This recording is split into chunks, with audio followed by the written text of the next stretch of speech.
دیکھیں جی، یہ واقعہ بہت اہم ہے۔ قرآن حکیم میں چند عبرت آموز جو واقعات ہیں ان میں سے ایک واقعہ قارون کا بھی ہے۔ سورۃ المؤمن جسے ہم سورہ غافر کہتے ہیں، اس کے اندر بھی اللہ تعالیٰ نے سیدنا موسیٰ علیہ نبینا علیہ الصلوۃ والسلام کا جب ذکر خیر کیا تو فرمایا کہ ہم نے موسیٰ علیہ السلام کو فرعون، حامان اور قارون کی طرف پیغمبر بنا کے بھیجا، یعنی ان کی پوری قوم کی طرف بھی، لیکن وہ ڈومیننٹ سرداروں کے نام اس لیے لیے جاتے تھے کہ وہ لیڈرشپ کے اوپر فائز ہوتے تھے۔ تو فرعون کا تو سب کو پتہ ہے، حامان اس کا وزیر تھا۔ یہ قارون جو ہے نا، یہ اس اعتبار سے بڑا امپورٹنٹ تھا کہ قارون جو ہے یہ موسیٰ علیہ السلام کا کزن لگتا تھا رشتے میں۔ یہ تورات میں ہمیں اس کی ڈیٹیل ملتی ہے اور قرآن بھی اس کو سپورٹ کرتا ہے، وہ میں سورۃ القصص سے آپ کو انشاءاللہ آیات پڑھ کے بھی بتاؤں گا۔ تورات میں ہمیں یہ ملتا ہے کہ یہ حضرت موسیٰ علیہ السلام کا کزن تھا، بنی اسرائیل میں سے تھا، آل فرعون میں سے نہیں تھا۔ لیکن جس طرح یہاں پہ بھی آپ کو پتہ ہے جب گورے آئے تو انہوں نے ہمارے بڑوں کو خریدا، تو وہ غلام تو گوروں کے ہوتے تھے، حکمرانی ہم پہ مسلمانوں کے نام سے کر رہے ہوتے تھے وائسرائے کی شکل میں۔ اور یہ آج آپ کو جتنے بڑے بڑے لینڈ لارڈ ملتے ہیں، یہ وہ ہیں کہ جن کے آباء و اجداد نے غداریاں کی ہیں مسلمانوں کے ساتھ۔ اس کے ریوارڈ کے طور پہ انہیں انگریزوں نے کہا کہ جی آپ صبح سے شام تک گھوڑا دوڑائیں، جدھر تک پہنچ جائیں گے ساری زمین آپ کی، یہ جو ہزاروں کے نال لوگوں کی نکل رہی ہے۔ تو اسی طریقے سے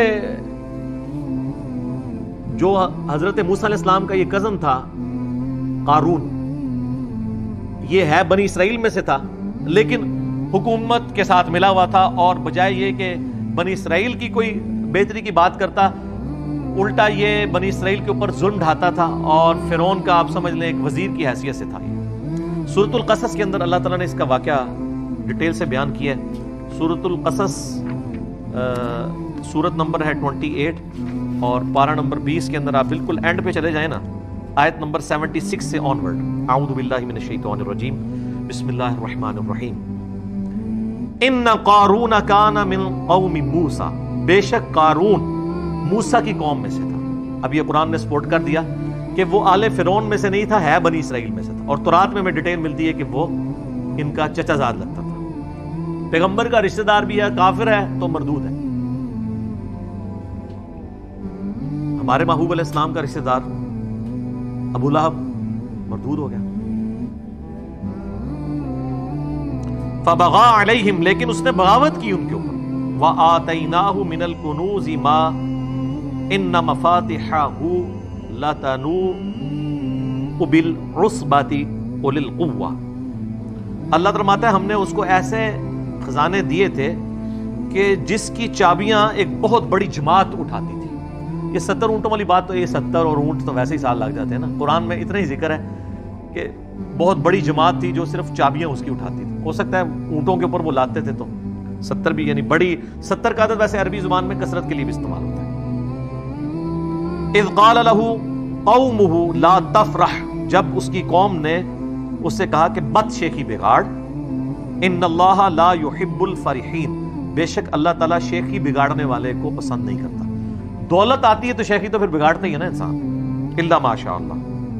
وابتغی فیما آتاک اللہ الدار الآخرہ، اور جو اللہ نے تجھے اتنا مال دیا ہے اس سے آخرت کی زندگی طلب کر، مراد کے اللہ کی راہ میں خرچ کر۔ جو بخاری مسلم میں حدیث ہے کہ انسان کہتا ہے میرا مال میرا مال میرا مال، حالانکہ تیرا مال تو وہ ہے جو تو نے کھا کے ختم کر لیا یا پہن کر بوسیدہ کر لیا، باقی تو تیرے ورثاء کا مال ہے، یا پھر تیرا مال وہ ہے جو تو نے اللہ کی راہ میں خرچ کر کے آخرت کے لیے محفوظ کر لیا۔ تو نبی علیہ السلام فرمایا تمہارا مال 3 قسم کا ہے، کھا پی لیا، پہن لیا، یا اللہ کی راہ میں خرچ کر کے قیامت کے دن کے لیے محفوظ کر لیا، باقی تمہارے ورثاء کا مال ہے۔ ایک اور حدیث ہے بخاری و مسلم میں، نبی صلی اللہ علیہ وآلہ وسلم نے فرمایا انسان کے 3 دوست ہیں، 2 دنیا میں رہ جاتے ہیں، صرف ایک ہی قبر میں جاتا ہے، اس کا مال اور اس کے رشتہ دار وہ قبر سے باہر رہتے ہیں، اس کے اعمال 7 قبر میں جاتے ہیں۔ تو اعمال میں ظاہر ہے جو مال اس نے خرچ کیا ہوگا وہ 7 قبر میں جائے گا، باقی مال باہر رہ جائے گا۔ ایک اور حدیث ہے بخاری و مسلم میں، نبی صلی اللہ علیہ وآلہ وسلم نے فرمایا ابن آدم کے پاس اگر سونے کی 2 وادیاں ہوں تو وہ خواہش کرے گا میرے پاس تیسری بھی آ جائے، اس کا پیٹ صرف قبر کی مٹی بھرے گی۔ اسی لیے بخاری و مسلم دونوں میں آتا ہے، نبی صلی اللہ علیہ وآلہ وسلم نے فرمایا اے اللہ محمد اور آل محمد صلی اللہ علیہ وآلہ وسلم کو بس اتنا ہی رزق دینا کہ ان کی روح اور جسم کا رشتہ برقرار رہے، یعنی سبسسٹنس لیول کے اوپر۔ اور ایک اور حدیث بخاری اور مسلم، اور یہ مزے کی بات ہے جتنی میں نے حدیثیں بیان کی یہ متفقن علیہ ہیں، بخاری میں بھی ہے مسلم میں بھی، یہ کہانی شریف نہیں ہے، بیسٹ کتابیں جو ہیں ان میں، اور وہ ہے واقعہ ایلا والی حدیث جو نبی الاسلام 1 مہینے کے لیے اپنی بیویوں سے ناراض ہو گئے تھے اس بات کے اوپر کہ انہوں نے زیادہ نان و نفقہ ڈیمانڈ کیا تھا، لیکن وہ نبی الاسلام کے فقر کے اعتبار سے زیادہ تھا۔ تو سورۃ العذاب کی آیات نازل ہوئی کہ اپنی بیویوں کو اختیار دیں کہ میں تمہیں مال دے کے چھوڑ دیتا ہوں، اور اگر تم اللہ اور اس کا رسول اور آخرت کا گھر چاہتی ہو پھر اسی غربت میں نبی الاسلام کے ساتھ گزارا کرنا ہے۔ تو حضور نے ایک بیوی کو آ کے آفر دی، سب نے اللہ اور اس کے رسول کو چوز کیا الحمدللہ۔ تو اس حدیث میں آتا ہے وہ جو نبی الاسلام 1 مہینے تک ناراض ہو کے اپنی بیویوں سے چھت پہ چلے گئے، تو حضرت عمر فاروق جب ملنے کے لیے گئے تو نبی الاسلام ایک چٹائی پہ لیٹے ہوئے تھے، آپ کے اوپر کرتا بھی نہیں تھا، صرف تہمت باندھی ہوئی تھی، اٹھ کے بیٹھے تو چٹائی پہ جب نشان چٹائی کے جسم پہ دیکھے تو حضرت عمر کی آنکھوں سے آنسو نکلے کہ یا رسول اللہ آپ اللہ کے رسول ہیں اور کیسر و کسرا دنیا کے مزے لوٹ رہے ہیں، اتنی بڑے بڑے ان کے محلات ہیں اور آپ تو اللہ کے رسول ہیں، یعنی آپ کو یہ سب کچھ ملنا چاہیے تھا۔ تو نبی الاسلام نے بہت زبردست جملہ بولا، آپ فرمایا عمر لگتا ہے کہ دنیا کی حقیقت ابھی بھی تجھ پہ نہیں کھلی، کیا تم اس بات پہ خوش نہیں ہو کہ کیسر و کسرا یعنی رومن اور پرشین امپائر کے جو شہنشاہ ہیں وہ دنیا کے مزے لوٹیں اور ہم آخرت کی سعادت لوٹ لیں، اندازہ کریں آپ۔ حضرت عمر کو کہا جا رہا ہے ابھی لگتا ہے دنیا کی حقیقت تم پہ نہیں کھلی، لیکن سر اس واقعے کے بعد پھر حضرت عمر پہ کھل گئی، سر پھر ان کا ڈنڈا اتنا سخت تھا کہ جتنا عرصہ وہ رہے ہیں نا، نہ خود حرام کھایا نہ کسی کو کھانے دیا، اس لیے اللہ تعالیٰ نے ان کے دور میں رومنز اور پرشینز کو گرایا۔ ٹھیک ہے، تو جنہوں نے حضور کی صحبت کی ہوئی تھی ان کو پتا تھا کہ نبی الاسلام کی زندگی کتنی فقر میں گزری ہے، ان کو دنیا کا مال دھوکہ نہیں دے سکتا تھا۔ بہرحال اس واقعے کی طرف واپس آئیں، سورہ قصص والا۔ تو اس کے ساتھیوں نے کہا کہ تجھے جو اللہ نے دیا ہے نا اسے آخرت طلب کر، وَلَا تَنْسَ نَصِيبَكَ مِنَ الدُّنْيَا، اور دنیا میں بھی جو تو نے خرچ کرنا ہے اپنے لیے لوگوں کے اوپر اس کو بھی بے شک مت بھول۔ ہم یہ نہیں کہتے کہ سب کچھ اللہ کی راہ میں خرچ کر دے، اپنا بھی حصہ لے اس میں سے۔ وَأَحْسَنِ كَمَا أَحْسَنَ اللَّهُ إِلَيْكَ، اور تو لوگوں کے اوپر احسان کر اس مال کے ذریعے جس طرح اللہ نے تجھے مال دیا، یعنی اللہ کے دیے ہوئے میں سے اللہ کی راہ میں خرچ کر، غریبوں کے اوپر لگا۔ وَلَا تَبْغِ الْفَسَادَ فِي الْأَرْضِ، اور دیکھ اس کے ذریعے زمین میں فساد تو مت بچا۔ اگر تجھے دولت ملی ہے، یہاں پہ بھی آپ دیکھ لیں جس کے پاس دولت آئی ہے وہ ڈان بنا ہوا ہے، اس کے لیے جناب بڑا وکیل کیا جج کرنا بھی کوئی مسئلہ نہیں ہے، وہ جج بھی کر لیتے ہیں۔ ظاہر ہے ججوں نے کئی فیصلے دیے ہیں نا ایسے کہ جی ان کے اپنے جج بکے ہوئے تھے، تو وہ کسی نے پیسہ لگایا تو بکتے ہیں نا۔ ان اللہ لا يحب المفسدین، بے شک اللہ تعالیٰ زمین میں جو فساد کرنے والے ہیں نا ان کو پسند نہیں کرتا۔ اب اتنی زیادہ نصیحت سننے کے بعد دماغ کا خمار دیکھیں کہ قارون جواب میں کیا کہتا ہے، قال انما اوتیتہ علی علم عندی، وہ کہنے لگا یہ جو کچھ مجھے حاصل ہوا ہے یہ تو میرا کمال ہے، یہ میرے علم کی بدولت ہوا ہے، میرے پاس جو ہنر ہے، میں بڑا یعنی ہوشیار آدمی ہوں، میں نے بڑی چلاکی کے ساتھ بڑے صحیح ٹائم پہ انویسٹمنٹ کر کے جناب فلانی جگہ پلاٹ لے لیا سیدھے، آج جناب میرے سانسیں اتنے ہوئے ہیں۔ وہ کہنے لگا میرے پاس علم ہے خاص جس کی وجہ سے میں نے، اسی لیے ہمیں دعا سکھائی گئی ہے، سنن ابن ماجہ میں حدیث ہے نا کہ فجر کے بعد نبی الاسلام کیا دعا کرتے تھے، اللہم انی اسألک علما نافعا ورزقا طیبا وعملا متقبلا، میں ایسا علم تجھ سے مانگتا ہوں جو نفع مانگتا ہوں، اور رزق مانگتا ہوں جو پاکیزہ ہو، اور عمل ایسا مانگتا ہوں جو تیری بارگاہ میں قبول بھی ہو، ریاکاری کی نظر نہ ہو جائے۔ کتنی پیاری دعا ہے، علم نفع والا نقصان والا نہ ہو۔ علم دین بھی نقصان بن سکتا ہے اگر آپ اس کو بیچنا شروع کر دیں، اور عمل بھی نیک عمل بھی آپ کے لیے نقصان کا باعث بن سکتا ہے اگر اس کے اندر ریاکاری آ گئی، دکھلاوا آ گیا۔ یہ تو پھر لادہ سے ایک ٹاپک ہے۔ اللہ تعالیٰ فرماتا ہے اولم یعلم ان اللہ قد اہلک من قبلہ من القرون، کیا قارون نے یہ نہیں دیکھا تھا کہ بے شک اللہ تعالیٰ نے اس سے پہلے بھی کئی قومیں ہلاک کر دی، من ہوا اشد منہ قوتا واکثر جمعا، جو اپنی قوت اور مال جمع کرنے کے اعتبار سے قارون سے بھی زیادہ مال تھا ان کے پاس۔ اللہ تو وہ ہے جس نے ان کو بھی ہلاک کر دیا تھا، تو یہ قارون کو اپنے جو مال کے اوپر اتنا بڑا زوم ہے کس بنیاد پہ تھا؟ وَلَا يُسْأَلُ عَنْ ذُنُوبِهِمُ الْمُجْرِمُونَ، اور جو مجرم ہیں ان سے ان کے گناہوں کے بارے میں نہیں پوچھا جائے گا. یہ نہیں پوچھا جائے گا، یہ لٹریچر کی زبان میں بات ہو رہی ہے کہ اللہ تعالیٰ کو پوچھنے کی ضرورت نہیں ہے، اس کو پتا ہے کہ انہوں نے کیا کرتوت کی ہیں. یعنی جب عذاب آئے گا تو پھر نہیں پوچھا جائے گا کہ حضرت صاحب کون عذاب لے آئیے تھوڑے، بغیر پوچھے اٹھا کے تو اللہ تعالیٰ ان کو تباہ و برباد کر دے گا. اور یہی قارون کے ساتھ ہوا ہے. جناب سنیں، یہ بھی ڈراپ سین آ رہا ہے اس کا. فخرج علی قومہ فی زینتہ، تو ایک دن وہ بڑی زینت کے ساتھ، آج کے دور میں آپ کہہ لیں کہ جی بڑی مہنگی گاڑی کے اندر بڑے مہنگی گھڑی پہنے ہوئے اور بڑے مہنگے جوتے اور کپڑے پہنے میں نکلا.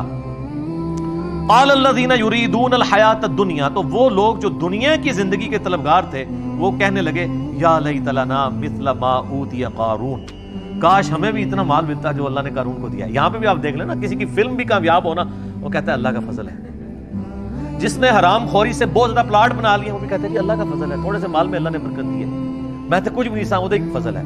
تو ڈیپ کرو تو پھر تمہیں پتہ لگے کتنے کتنے کام پائے ہیں اتنے تک پہنچنے واسطے. بعض لوگ ناراض ہوئے ہیں، میں نے یہ جو دعویٰ کیا تھا نا کہ جو بھی ارب پتی ہے نا میرے بھائی، کہیں نہ کہیں اس نے ڈنڈی ماری ہے.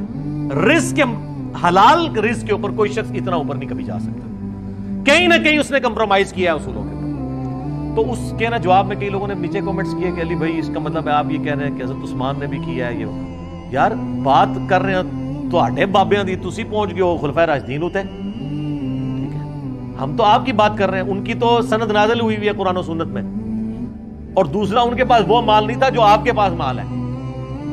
خلفائے راشدین کا تو سارا مال جمع کریں تو ایک ایک پراپرٹی ڈیلر کے پاس تو زیادہ مال موجود ہے. تو ان کی مثال آپ لوگ کیوں دیتے ہیں؟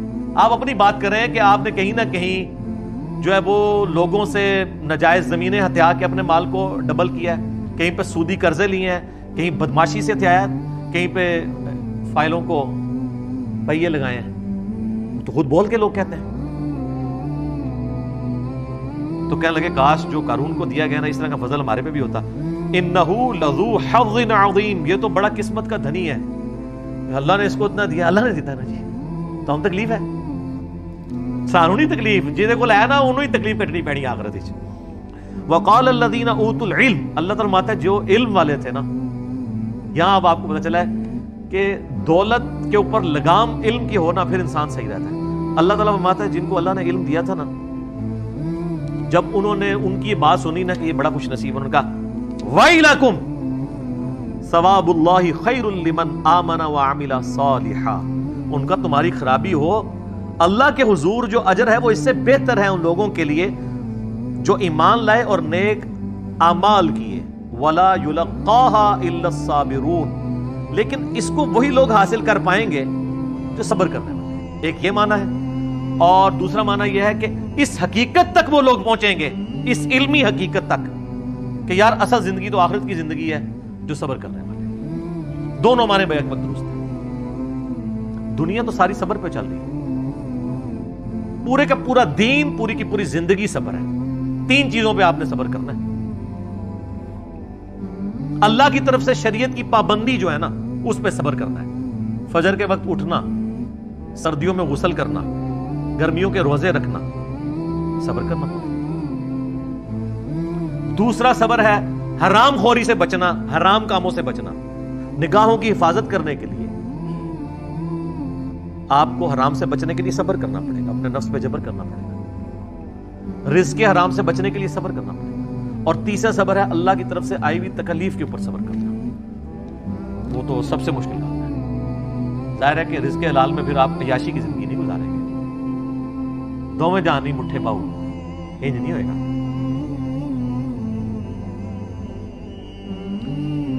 فخسفنا به وبداره الارض، تو اللہ تعالیٰ ہمارا ہم نے اس کو اس کے محل سمیت، خزانے سمیت زمین میں دھسا دیا. فما کان له من فئۃ ینصرونه من دون اللہ، پھر اس کے پاس کوئی ایسی فوج نہیں تھی، کوئی ایسی جماعت نہیں تھی جو اللہ کے مقابلے پہ اس کی مدد کر سکتی. وما کان من المنتصرین، اور نہ ہی وہ بدلہ لے سکتا تھا کوئی اللہ تعالیٰ سے اس کے اس معاملے میں. سر وہ 30ویں پارے کے اینڈ میں بھی آیا نا، اللہ فرماتا ہے ہم نے قوم سمود کو تباہ کر دیا. ولا یخاف عقباها، اور ہمیں کوئی ڈر نہیں ہے اگر ہم نے کسی کو برباد کر دیا کہ کوئی آ کے ہم سے بدلہ لے لے گا، کیونکہ ہم جس کو کر گزرے تو ہم سے تو کوئی نہیں پوچھ سکتا. یہ وہی چیز ہے، اللہ تعالیٰ ہمارا کوئی اس کی مدد نہیں کر سکی جماعت. اب آگے دیکھیں کیا ہوا. وَأَصْبَحَ الَّذِينَ تَمَنَّوْا مَكَانَهُ بِالْأَمْسِ، وہ لوگ جو کل تک یہ تمنا کر رہے تھے کہ یار ساڈے کول بھی قارون جتنا مال ہوتا، اللہ فرماتا ہے اگلے دن کیا ہوا؟ یقولون ویک ان اللہ یبسط الرزق لمن یشاء من عباده ویقدر، وہ کہنے لگے ہائے افسوس، بھئی اللہ ہی ہے جس کے لیے چاہے رزق کو کشادہ کر دے اور جس کے لیے چاہے رزق کو تنگ کر دے. لولا امن اللہ علینا، اگر ہم پہ اللہ کا فضل نہ ہوتا، لخسف بنا، تو ہم بھی زمین میں دسا دیے جاتے. وہ لوگ جو کل کہہ رہے تھے ہمیں بھی اس نے کی دولت میں، کہ شکر ہے جناب اسی بھی زمین میں دسا دیے گئے. ایک دن بعد ہی رزلٹ جب سامنے آیا نا، سر یہی ہونا ہے جو مولا علی کا قول ہے کہ انسان سویا ہوا ہے، جیسے ہی مرے گا جاگ جائے گا. او یہ کیا ہوا؟ یہ دنیا میں اللہ نے ان کو جگایا. ایک دن پہلے کہہ رہے تھے ہمیں بھی قارون جیسی دولت ملے، اور اگلے دن کیا کہہ رہے ہیں؟ شکر ہے یار اسی غریب ہی چنگے ہیں. یہ تو مارا گیا اپنی دولت سمیت، وہ دولت اس کو بچا سکی نہیں. وَإِكَأَنَّهُ لَا يُفْلِحُ الْكَافِرُونَ، ہائے افسوس کبھی بھی ناشکرے لوگ کامیاب نہیں ہو سکتے. یہاں کفر سے مراد ناشکرے لوگ ہیں. ناشکری ہے نا، اللہ نے رزق دیا تھا، اللہ نے نعمتیں دی تھی، آپ نے اللہ کی راہ میں خرچ نہیں کی، اپنی عیاشیوں کے اوپر خرچ کی ہیں، تو یہ ناشکری ہے.